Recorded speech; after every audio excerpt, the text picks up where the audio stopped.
Welcome back to Nasdaq Trade Talks. I'm your host, Jill Malandrino, Global Markets Reporter at Nasdaq. We've been coming to you live throughout the day from Crypto Evolved in New York City. I've been meeting with the top thought leaders in the digital asset space, and helping me close out coverage today, we have Michel Finzi. He's the Chief Commercial Officer at True Digital, and we're going to take a look at new crypto derivatives products. Michel, thank you so much for joining us today. And it's been a big topic of conversation, these new derivatives products on regulated exchanges that will help to broaden institutional adoption. Tell us some more about that. Sure, great to be here. Thank you.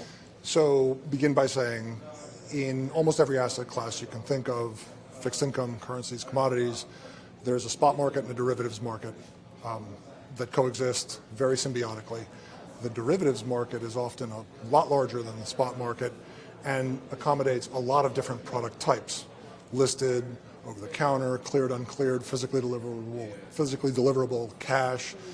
And those product types and those instrument types basically create different ways for institutional investors and participants to express their investment view. So the more that has a very positive and starts to promote a very virtuous cycle. Add to that these are actually listed on or available on facilities that are regulated, the products are well understood, and you have the potential for really substantial growth in the underlying market itself. So think about that a little bit.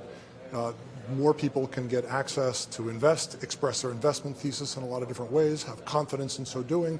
That creates more liquidity. Liquidity in markets traditionally begets liquidity, and all of a sudden a real blossoming occurs. What factors should institutional traders and investors consider when trying to define the fair value asset of a digital asset? Well, so anytime you're actually trying to figure out the price of something, it behooves one to take a look at all the relevant prices that matter the most. So in the cryptocurrency landscape, there are lit market venues that have a lot of pricing, prices usually comprised of retail investor orders and also slices of institutional orders. But there's also a very big over-the-counter market. Depending on whose numbers you believe, 3, 4, 10 times, really depends. Numbers are all over the place.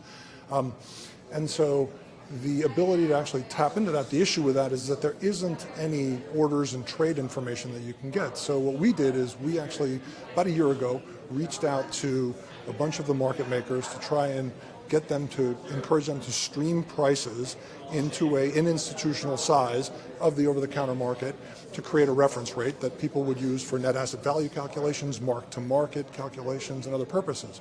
We're taking that and we're actually creating a real-time midpoint price that will be disseminated so that now investors can actually have the lit market pricing that they use plus the over-the-counter market pricing to make more informed decisions. All right, now True Digital, you've really been at the forefront of the tokenization discussion. Tell us a little bit more what you have going on that front. Sure.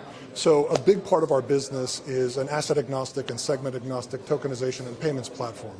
Perhaps the most public example of our work there is our work with Signature Bank and the Signet platform.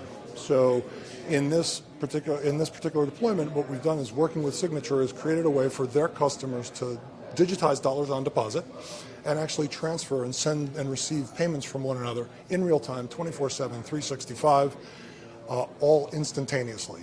So really just a much better way to do things. The adoption has been fantastic, and we're working on a couple of other really interesting tokenization projects that we look forward to telling people about down the line. And it's really encouraging because that's when you start, like you said, liquidity begets liquidity, so does adoption begets adoption. Thank you so much. You're welcome. Thank you. And thanks for joining me throughout the day from Crypto Evolved. I'm Jill Malandrino, Global Markets Reporter at Nasdaq.